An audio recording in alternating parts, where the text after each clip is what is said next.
ABC մեդիայի ուղիղ եթերում օրվա լրատվության գլխավոր թողարկումն է, ես Աննա Սարգսյանն եմ, բարի երեկո։ Օրվա կարևոր թեմաները նախ համառոտ։ Հայաստանի այոն և աշխարհի ոչերը, Դավոսյան ստորագրություն անհասկանալի պայմաններով, բայց 1 միլիարդ արժողությամբ, ինչ խաղի մեջ է մտնում Հայաստանը։ Ով է խաղում միլիարդների հետ, ուր է հասել Հայաստանի պետական պարտքը, ինչպես են ծախսվել այդ միլիարդները և ինչպես է այդ ամենը անդրադառնում յուրաքանչյուր քաղաքացու կյանքի վրա։ Թիմից հեռացնելը քաղաքական վերահսկողության նոր չափանիշ, ինչու են ՔՊԱ-ականները հերթով հրաժարական ներկայացնում իրենց պաշտոններից և ով կարող է համալրել այդ շարքերը։ Եվ թմբուկ, դիսկոտեկ ու սրտիկ, նախընտրական քարոզչություն շոուի լեզվով կամ Նոր Հայաստանի անոնսը։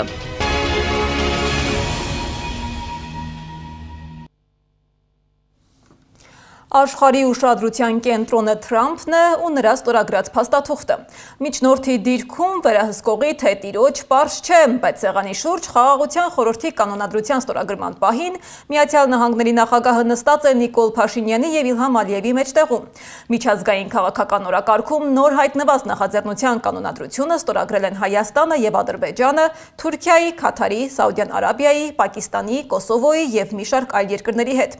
Թրամփն էլ ասել է, որ Հայաստանի և Ադրբեջանի ղեկավարները դարձել են իր ընկերները։ Հետո հայտարարել է, երբ այս խորհուրդը լիովին ձևավորվի, կարող են անել գրեթե այն, ինչ ուզում են։ Իսկ գլխավոր հարցն այն է, ով է որոշելու, թե ինչ է ուզում աշխարհը։ Եվ այդ սեղանի շուրջ Հայաստանը նստած է ոչ թե դիտորդի, այլ ստորագրողի կարգավիճակով։ Իսկ ինչ կառույց է սա, ում համար է ստեղծվում, ինչ պարտավորություններով և ինչ գին է անհրաժեշտ վճարել այդ խորհրդին միանալու համար, Սեդա Մակարյանն է պարզել։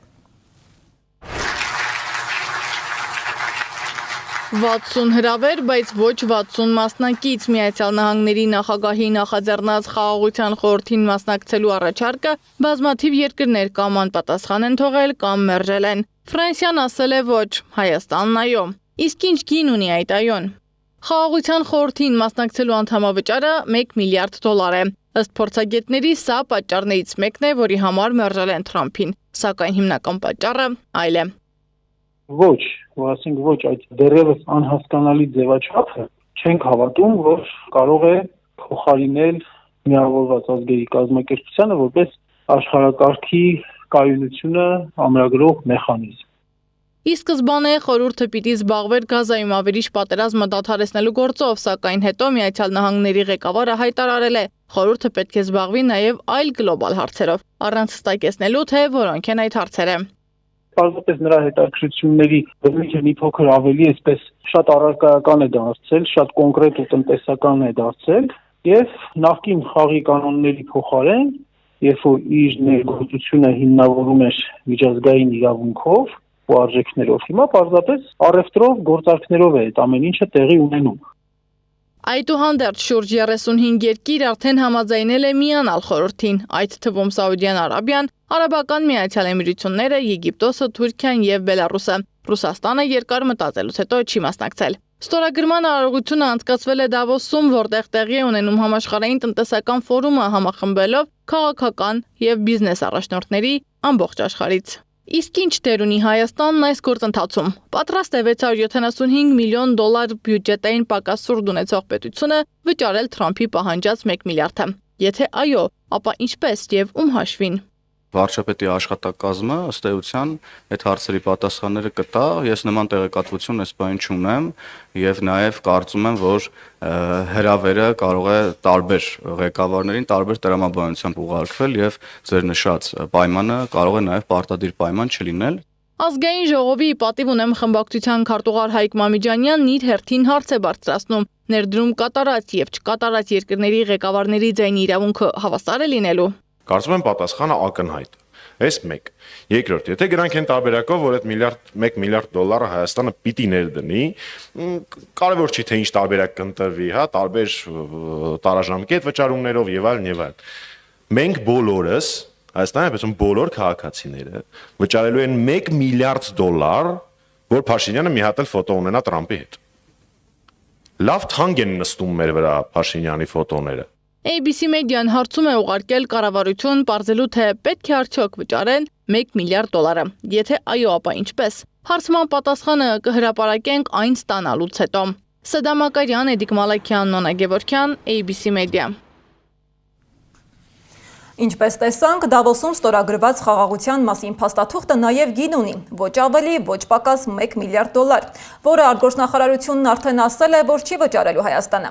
Իսկ ինչ է վճարելու հայտնի չէ, ու այստեղ հարցը արդեն դադարում է լինել արտաքին քաղաքականության մասին։ Սկսվում է ներքին տնտեսությունը, որովհետև գոնե մեր պետությունը միլիարդներ չունի պահած, այլ այդ միլիարդները վերցնում է պարտքով։ Պետական պարտքը հաճախ ընկալվում է որպես հեռու վերացական թիվ, մինչդեռ դրա հետևանքները շատ զգալի են։ Երբ պետությունը մեծացնում է իր պարտքը, մեծանում է նաև դրա սպասարկման ծախսերը, եւ երբ բյուջեի զգալի մասը ուղղվում է տոկոսների մարմանը, նվազում են հնարավորությունները սոցիալական ծրագրերի համար։ Ֆինանսների նախարարը հղում է անում պարտքի համամասնությանը հնայի նկատմամբ, մինչդեռ տնտեսագետները խոսում են գնաճի, հարկային ճնշման եւ սահմանափակվող հնարավորությունների մասին։ Ուր է հասել Հայաստանի պետական պարտքը, ինչի համար են վերցվել այդ մեծ փողերը, ինչպես են դրանք ծախսվել եւ ինչպես է այդ ամենը անդրադառնում յուրաքանչյուր քաղաքացու կյանքի վրա, Անի Աբաղյանն է պատմում։ Այո, պարտքը աճում է եւ ինչ-որ մի միլիարդից դարել է մի հատ ուրիշ միլիարդ։ 6.9 միլիարդից 14.53 միլիարդ է դարձել Հայաստանի պետական պարտքը 2025-ի դեկտեմբերի դրությամբ։ Թվերը ցույց են տալիս, որ վերջին 7 տարվա ընթացքում Հայաստանը տարեկան միջինում $1 միլիարդ ավելացրել է իր պետական պարտքը։ Իսկ մի միլիարդից ուրիշ միլիարդ դառնալ ինչպես է անդրադառնում քաղաքացիների վրա։ Դա արտահայտվում է մի քանի ձևով։ Առաջինը այդ պարտքը պետքա սպասարկես։ Վերցնել է մի բան, վճարելն ուրիշ բան, եւ վճարելու համար հարկերն են ավելանում, турքերն են ավելանում, տուգանքներն են ավելանում, քաղաքացին ավելի քիչ քաղաքացու համար ավելի քիչ գումար է հասանելի առողջապահության համար, նկատի ունեմ պետությունը առողջապահական ծախսերն է կրճատում, կրթական ծախսերն է կրճատում, հիմնական միջոցներում ներդրումներն է կրճատում։ Սա է իրականություն, այսինքն մարդկանց ամենօրյա բարեկեցության վրա դա ունենում է բացասական ազդեցություն։ Երբ բյուջեի զգալի մասն ուղղվում է պարտքի տոկոսների մարմանը, պակասում են միջոցները, որոնք կարող էին ծախսվել կրթության, առողջապահության, ճանապարհների բնակարանային կամ սոցիալական ծրագրերի վրա։ Պետական պարտքի աճը քաղաքացիները զգում են նաև խանութում գնաճի միջոցով, նշում է տնտեսագետը։ Հիմնական այսպես մտահոգությունը այն է, մեր տնտեսությունը այս նույն ժամանակահատվածում 2 անգամ չի ավելացել, որը թույլ կտար ապահովել պետական պարտքի սպասարկումը ապագայում։ Դրան գումարած նաև նշեմ, որ այս ընթացքում ունեցել են հարկերի բարձրացում, մասնավորապես ավելացել է ակցիզային հարկը, ավելացել է շրջանառության հարկը, նաև турքերն են բավականին այսպես աճ գրանցել։ Հիմա ինչի ենք խոսում այդ միլիարդից։ Պետք է խոսենք դրա համամասնությունից, ասուլիսում հայտարարել է ֆինանսների նախարարը։ Մեր հնարավորությունները պարտքը սպասարկելու ավելի մեծացել են, կամ այլ կերպ ասած, կարելի ասել այն ծախսերը, որը մենք արել ենք պարտքի հաշվին, տվել են այն արդյունքները, որով հնարավոր է եղել մեր հնարավորությունները, մեր եկամուտները մեծացնել։ Նախարարի խոսքով մի շարք երկրների պետական պարտքը հասնում է տրիլիոնների, իսկ որ երկրների համեմատությամբ։ Տարիներ առաջ Նիկոլ Փաշինյանը համեմատականներ էր տանում Վրաստանի հետ, նշելով, որ Հայաստանի ՀՆԱ-ն ավելի բարձր է, քան Վրաստանինը։ 8 տարի անց պատկերը հակառակն է։ Տարածաշրջանի երկրներից ամենաբարձր պարտքային բեռը հարկի հարաբերակցությամբ ունենք մենք Հայաստանը, նկատմամբ Վրաստանի, Ադրբեջանի հետ համեմատ։ Սա խոսում է այն բանի մասին, որ մենք վերջի 7-8 տարվա ընթացքում մեծ գումարներ ենք ներգրավել մեր պետական ծախսերը սպասարկելու համար, մեր այսպես ընթացիկ ծախսերը վճարելու համար, բայց մեծ տնտեսական աճ, բարձր այսպես երկարաժամկետ որակական փոփոխություններ չենք ունեցել։ Իսկ ինչի համար է ծախսել Հայաստանը պարտք վերցրած գումարը։ Չգիտեք ինչ ենք արել։ Լավ, չենք ուզում ասենք, էլ ասենք, զենք ենք առել։ Մեզանից որևէ մեկը հավատում է, որ զենք են առել։ 8 միլիարդի զենք է Հայաստանը առել։ Կամ եթե գնում են վարկ են վեստում փողոց կառուցելու վրա, հետո ո՞նց են օրինակ եվրոպացիներին, Ասիայի զարգացման բանկին, Ասիական զարգացման բանկին, համաշխարհային բանկին ցույց տալու փողոցն ուրա, ճանապարհը ուրա, ասֆալտը ուրա։ Պետական պարտքը միայն այն գումարը չէ, որ պետությունը վերցրել է։ Խաչատրյանի խոսքով ավելի բարդ եւ ծանր է դրա սպասարկումը։ Ամեն տարի բյուջեից հարյուրավոր միլիոններ ուղղվում են ոչ թե նոր դպրոցների, հիվանդանոցների կամ սոցիալական ծրագրերի, այլ վերցրած պարտքերի տոկոսների մարմանը։ Եվ որքան պարտքը մեծանում է, այնքան ավելի թանկ է դառնում դրա սպասարկումը, սահմանափակելով պետության հնարավորությունները եւ մեծացնելով ճնշումը քաղաքացիների վրա։ Անիա Բաղյան, Էդիկ Մալաքյան, Անդրանիկ Մանսուրյան, ABC Media։ Սահմանափակվող հնարավորությունները միայն փողին չեն վերաբերվում։ Դրանք արտահայտվում են նաև այն որոշումներով, թե ինչ համակարգերի ենք միանում, ում հետ ենք միանում եւ ինչ պայմաններով։ Նախքան Դավոս մեկնել ազգային ժողովում Նիկոլ Փաշինյանը հայտարարել է, որ Հայաստանի եւ Ադրբեջանի էներգետիկ համակարգերը միանալու են իրար եւ կողմերը փոխադարձաբար օգտվելու են արտահանման եւ ներմուծման հնարավորություններից։ Սակայն մի շարք հարցեր այդպես էլ անպատասխան մնացին։ Ինչ պայմաններով են Հայաստանի քաղաքացիները Ադրբեջանի տարածքով անցնելու։ Կկարողանա Հայաստանը նույն կերպ օգտվել ենթակառուցվածքներից եւ ամենակարևորը կառուցվող էներգետիկ կապերը արդյոք աշխատելու են երկկողմ թե մեկ ուղղությամբ։ Կարող է մի օր էլ բանակները միացնի։ Կարող է ասի օպտիմալ ծախսերը կազմակերպելու համար եկեք Հայաստանի եւ Ադրբեջանի զինված ուժերը միացնենք իրար։ Մոտ նույն տրամաբանությունն է, այսինքն ես հիմա պետք է բացատրեմ ինչ ստրատեգիական կարևորություն ունի էներգետիկ համակարգը, ինչքան վտանգավոր է դա։ Սիրելի քաղաքացիներ, օքեյ, մեր էներգետիկ համակարգի, այսինքն լույսի ռուբիլնիկը տալ ադրբեջանցիներին։ Ես օքեյ չեմ։ Ստեղ նստած էին մարդիկ, որոնք օքեյ էին։ Երեք էլաժամբյոնից խոսել է մի մարդ, որը օքեյ էր։ Իմ համար դա անկալելի է։ Այս ամբողջ process-ները իմ գործընկերներից մեկը երեք դրա մասին խոսեց։ Շատ էական է կարդալ ոչ թե թուղթը, որի մեջ 16 անգամ ինքնիշխանություն բառն է գրած, այլ օրինակ իմ գործընկերոջ երեկվա բացահայտած փաստը, որին Արարատ Միրզոյանը բացարձակ չպատասխանեց։ Ինքնիշխանություն, բայց այդ ընթացքում Ամերիկայի Միացյալ Նահանգների բարձրաստիճան տնտեսական ոլորտի պաշտոնյան գնացել է Ադրբեջանի հետ քննարկումը պետական ուշադրություն, պետական ադրբեջանական ներդրումները ԱՄՆ այն մասնավոր ընկերություններում, որոնք զբաղված են լինելու թրիփով։ Նոր գործարքներին ու բաղձալի խաղաղության գործընթացին զուգահեռ 2026-ի ընտրությանն ընդառաջ իշխանությունը լուրջ փոփոխությունների է ենթարկում ԿՊ-ցուցակը։ Որոշ падգամավորներ իրենց ցանկությամբ են հեռանում, մյուսներին մերժում է վարչությունը։ Նրանց փոխարինելու են գալիս դերասաններ, թաղապետներ եւ հանրությանը ավելի ճանաչելի անձինք։ Քաղաքական հայտնի տեխնոլոգիա է։ Քաղտեխնոլոգի պնդմամբ այս փոփոխությունները պատահական չեն։ Մերժվածների մեջ կան մարդիկ, որոնց անունները հաճախ են հայտնվում սկանդալային պատմությունների մեջ։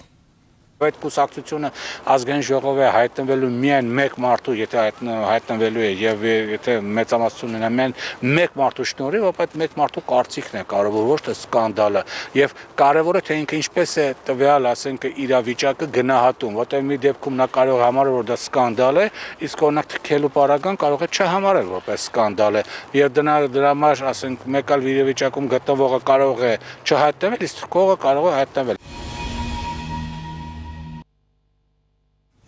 Եվ այս ամենը զուգորդվում է վարչապետի ու նախարարների սրտիկներով, թմբուկներով ու երիտասարդական դիսկոտեկներով, որոնց կազմակերպիչն ու երաժիշտը հենց վարչապետն է։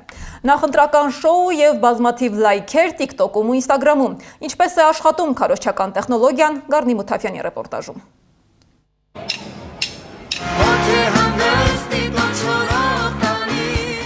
Հոգեհանգստից կյանք դուրս եկած, մեզ շատ մոտ, չկորցրած, բայց վերագտած։ Սա է Նիկոլ Փաշինյանի պատկերացրած Հայաստանը, որի համար հատուկ երգ է գրել ու ձայնագրել։ Սակայն եկեք հետհայաց գցենք, հավաքենք կտորները, ամբողջացնենք փազլն ու հասկանանք իրական նպատակը։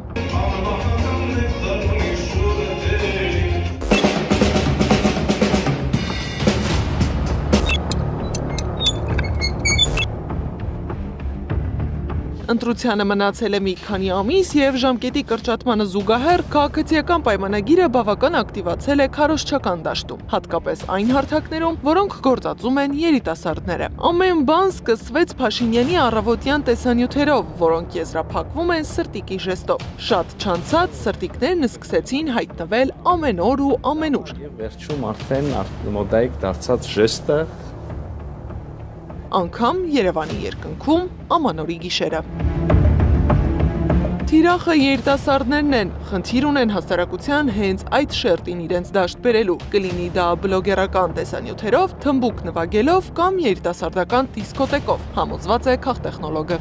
Երիտասարդների շրջանում վերաբերմունքը այս իշխանություններին եւ մասնավորապես Նիկոլ Փաշինյանին շատ հետաքրքիր է։ Երիտասարդները ավելի շատ վերաբերվում են որպես մեմի, այսպես ասած, պերսոնաժ, այսինքն ավելի շատ ձեռ են առնում, ավելի շատ կամ ինչպես իրենք երիտասարդներն են արտահայտվում, այդպիսի բառ կա, բոցվում են։ Փաշինյանական հաջորդ քաղաքական տեխնոլոգիան դիվանագիտական լուրջ կապերի ու ձեռքբերումների իմիտացիա ստեղծելն է, համոզված է падգամավորը։ Խաղաղության նախաստորագրված համաձայնագիր, խաղաղության խորհուրդ եւ ջերմ հարաբերություններ Թրամփի հետ։ Մամիջանյանի խոսքով Փաշինյանն ունի հստակ խնդիր։ Ինքը այս ժամանակահատվածում ամեն ինչն է օգտագործելու, թե եվրոպական քաղաքական ընտանիքի հավաքը Հայաստանում, ԱՄՆ փոխնախագահի այցը Հայաստան։ Ինքը այդ բոլորը փորձելու է ցույց տալ, տեսեք, ես ինչ ուժեղ տղա եմ, որ ուժեղ տղաների հետ։ I have a busy Փաշինյանից բացի ակտիվ են նաև մյուս ՔՊ-ականները։ Ինստագրամում, TikTok-ում ու Facebook-ում տեսանյութերի շարք են հրապարակում, հետ չեն մնում թրենդից ու հետևում են սոցցանցերի ալգորիթմներին։ Բայց եթե Փաշինյանն ուզում է ընտրազանգված հավաքել, ապա մյուս ՔՊ-ականներն այլ խնդիր են փորձում լուծել։ Նրանք լուծում են լավ երևալու Նիկոլ Փաշինյանի աչքին, որպեսզի կարողանան տեղ ունենալ, ընդ որում բարձր տեղել, որտեղ հասկանալի է, որ այդքան մարդ այլևս չի ունենալու ԿՊ ազգային ժողովում, փորձում են հնարավոր ունենալ Նիկոլ Փաշինյանի, Միլուշան Հակոբյանի համակրանքը։ Լինել ակտիվ, թրենդային, դաշտ գցել նոր թրենդներ, խոսել ու ցույց տալ այն ամենը, ինչը մարդկանց մոտ դրական էմոցիա է առաջացնում։ Սա սոցցանցերի ալգորիթմն է, որ աշխատում է նաև քաղաքական կյանքում, տարբեր մտածելակերպ, մենթալիտետ ու առօրյա ունեցող հասարակությունների վրա։ Գարնի Մութաֆյան, Սեդա Մակարյան, Էդիկ Մալաքյան, Գեղամ Ղազարյան, ABC Media։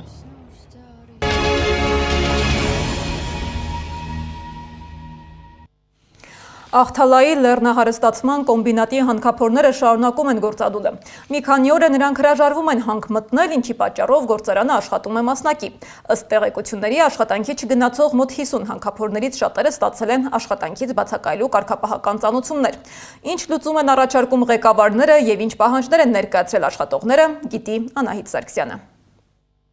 Աղթալայի լեռնահարստացման կոմբինատի աշխատակիցները պահանջում են առնվազն 20%-ով բարձրացնել իրենց աշխատավարձը։ Մեկ շաբաթ է գործադուլ է Աղթալայում։ Իրանք ասում են ցածր է, հիմնարկի տնօրինությունն էլ ասում է ես այս բանին հնարավորություն չունեմ։ Հորատողների առանց այդ էլ ծանր եւ վտանգավոր աշխատանքին գումարվում են նաեւ այլ պարտականություններ, բայց վարձատրվում են ընդամենը 200-ից 300 հազար դրամով։ Սա է բողոքի հիմնական պատճառը։ Բացի դրանից հարց են հնչեցնում. եթե շուկայում պղնձի գինը բարձրացել է, ինչու դրան զուգահեռ չի բարձրանում նաև իրենց աշխատավարձը։ Աղթալա վարչական համայնքի ղեկավարը լուծումը տեսնում է ընդհանուր հայտարարի գալու մեջ, որպեսզի ոչ հիմնարկի գործունեությունը դադարեցվի, ոչ էլ աշխատակիցների պահանջը անտեսվի։ Հիմնարկն ունի մոտ 500 աշխատակից։ Եթե գործադուլ անող 50 աշխատակիցների պատճառով գործունեությունը դադարեցվի, կտուժեն նաև մյուս 450-ը։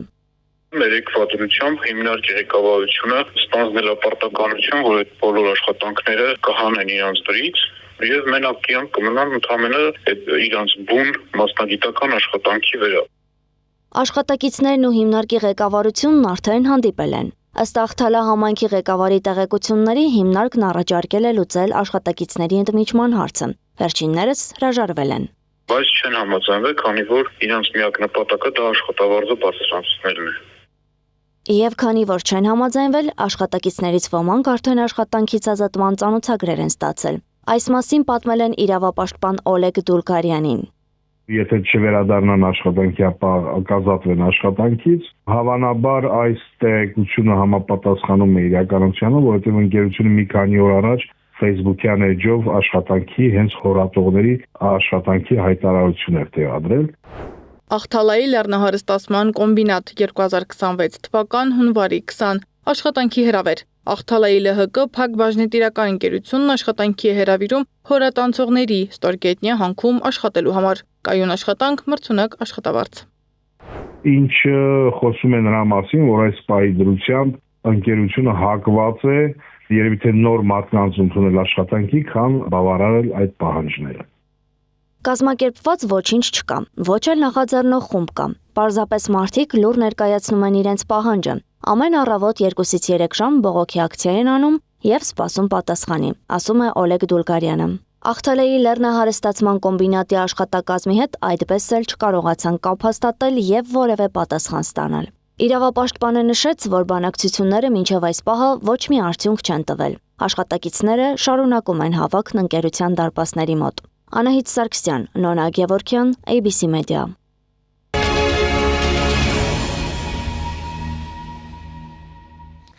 Դարձյալ վերադառնանք Դավոս։ Ուկրաինայում խաղաղության շուրջ բանակցություններում մնացել է լուծելու մեկ հարց։ Դավոսում հայտարարել է ԱՄՆ նախագահի հատուկ բանագնաց Սթիվ Ուիթքոֆը,